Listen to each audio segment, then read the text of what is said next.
Cool, so we can shit on them, but shorty generous. She wanna pack her little friends inside the 4-door. Looking at the ass, cause you the shit, but shorty in her own class on her. She know how I'm coming by her. In the height of slavery, I probably slapped the shit out of one of them little they ever tried to play with her. Probably lose my life, but shit, I proudly take their love. Simply cause I live for you.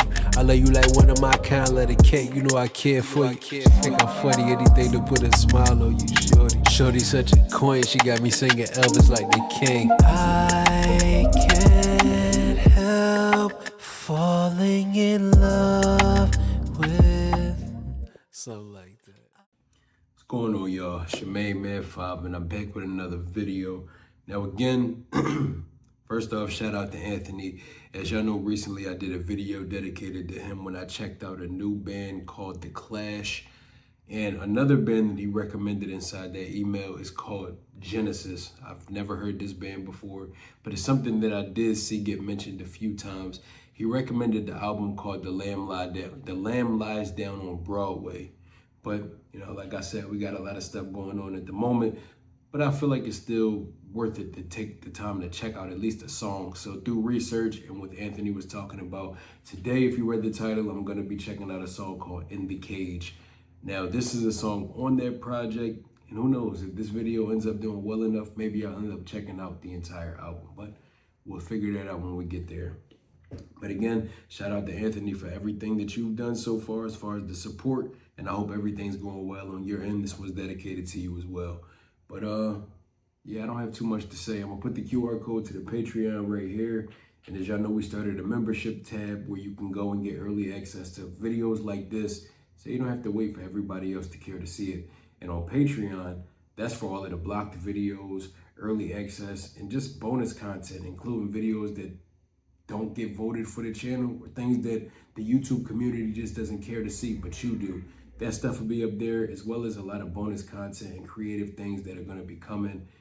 As you know, we started our second channel where we do movie and TV reviews. Make sure you go check that out. A lot of full-length content like that and album reactions, updates on the Mythbuster series that you guys have been enjoying so much will all be up on that Patreon. So make sure you scan that and show some support. It's all beyond appreciated. But without further ado, this is an 8-minute song, so we're going to get right into it.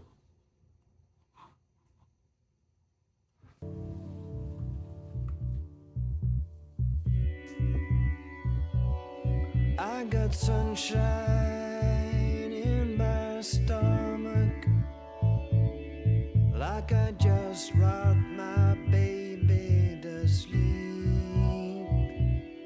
I got sunshine in my stomach, but I can't keep me from creeping sleep, sleep deep in the deep.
Shit, Phil Collins is in this band? I didn't know that.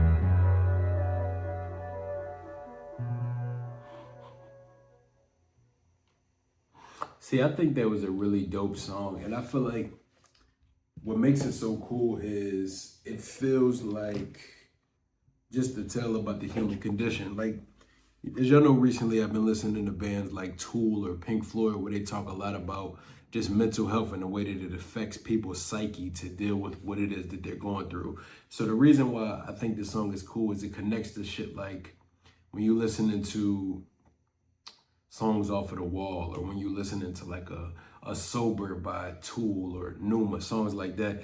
It's cool because songs like this really just talk about what it's like to be trapped inside a cage of your own making, but not just your own making.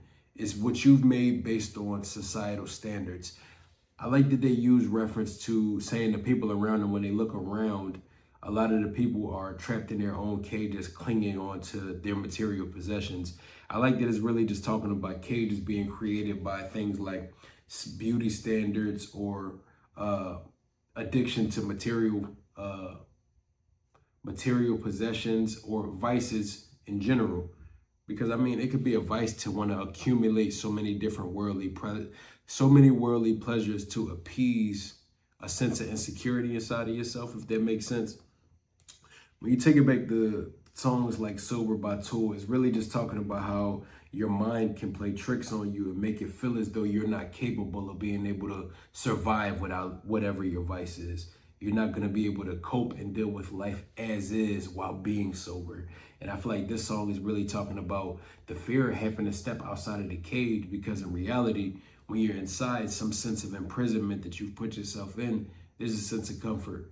You find sanity in something that feels familiar. And I feel like when we all find ourselves in situations where we get stagnant or we get complacent in life, that's us sitting inside our own cages, whether you have problems with drugs, alcohol, porn, or wanting to be out in the world experiencing club life, or buying a bunch of expensive cars or jewelry or purses, whatever it may be. I think a lot of times it's really just all signs that your insecurity has a hold on you. And I feel like that's what this song is talking about a lot. It seems to be like a tale of duality, where you have somebody who is trapped inside their own insecurities and they're feeling overwhelmed by the world around them. And it's like, even though you find familiarity in recognizing that a lot of people in the world, if not everybody, has their own personal demons that they deal with. They have their own cages that they're locked inside of.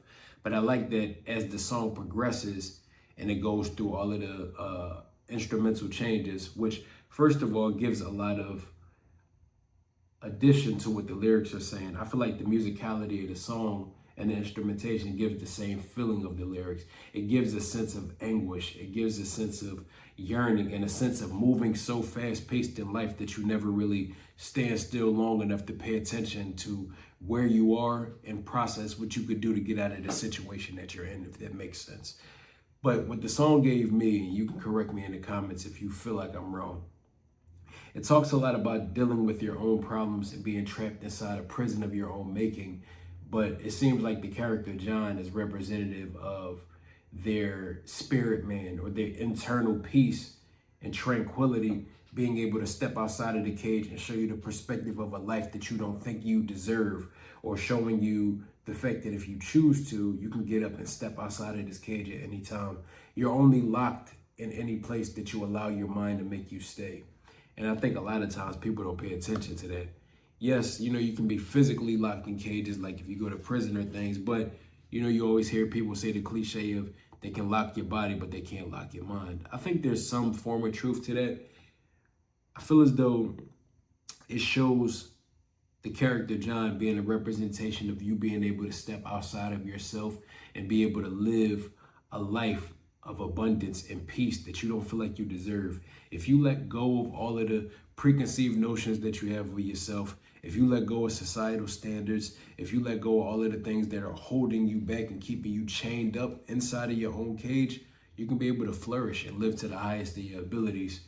But I feel like it's also representative of the fact that the world all stands in a similar kind of way. So that it also makes me think about Animals by Pink Floyd. When you think about songs like Sheep, where it talks about people just hurting to whatever gets popularized by the masses, or people hurting towards whatever the government or people of the hierarchy make it seem as though is important. It makes you important if you have a lot of money. It makes you important if you have the latest beauty products. It makes you important if you're slim. It makes you important if you're societally beautiful. And I feel like a lot of times people get so caught up in those things that it makes it impossible for them to love themselves in any kind of way. And I feel like this song is really just showing both sides of that. You being a victim of societal standards, but also your own internal battles. But it also shows a sense of hope, a sense of peace in the fact that the grass is greener wherever you choose to water it. If you choose to let go of all of these things, you can be better. So I feel like it's an empowering song, but it's also really honest because it tells you what life is like. No holds barred, what life is like and what the human experience. I always talk about the biggest thing that everybody in the world has in common is pain. And this song talks about that, but it also talks about giving the fan base a sense of hope. I can just imagine this being performed in concert and everybody just being moved to some sense of tear, because songs like this, when you really break down what it feels like and the way that it resonates to different people, songs hit very different when you're going through something in your personal life. And I can't really think of a time where life isn't constantly going through ebbs and flows, where people aren't going through their own personal storms. So songs like this can make somebody definitely cry if they find resonance in their own situation and find empowerment in knowing that they're giving you hope that you can do better. But let me get off my soapbox. That's just what it initially gave me off first listen. I want y'all to comment down below. Tell me more about Genesis. Tell me about everybody in the band, including Phil Collins, even though I know who that is. Give me more background on what everybody's doing, who is writing these lyrics, and just tell me all of that stuff. Also, tell me what the song meant to you, what stood out about it, and what did you make sense of when you heard this song for the first time? I always like to hear what these songs take you back to, what point in your life and what experiences does it dredge up in your mind. So yeah, make sure you comment down below, let me know. And if you enjoyed this reaction, make sure you like, comment, and subscribe. Turn on your post notification bell so you stay in tune every time I drop another banger like this one. Shout out to Anthony for the recommendation. I hope you enjoyed this video. And if this video does well, who knows? We may end up doing an album reaction to Genesis, but that's up to you guys. Again, I'm gonna put the QR code to the Patreon right here. Shout out to all of our beautiful patrons and shout out to our channel members. You guys' support is constantly making it possible for us to continue to grow and make more high quality content, and also be able to make this time to sit here and just have conversations about things that we all deal with in real life. In these last 4 or 5 months, we've grown like 15,000 subscribers, and that's all been because we've built the community of being able to have honest conversations about things that we all deal with and things that aren't dinner table conversation. I like to talk about uncomfortable topics that we all resonate on, and I hope you guys are appreciating these type of videos because it's my favorite type of ones to make. It gives me room to be able to talk about something a little bit different instead of being so locked up in one position. So I hope you enjoyed this video, and scan that QR code if you want to check out some things that get blocked and some bonus stuff. And check out that membership tab for early access to videos like this. But until next time, that's all I got. And I go by the name of 5. Peace. How does this go? You wanna know. You've never been here before. Go with the flow. We'll take it slow. No need to rush.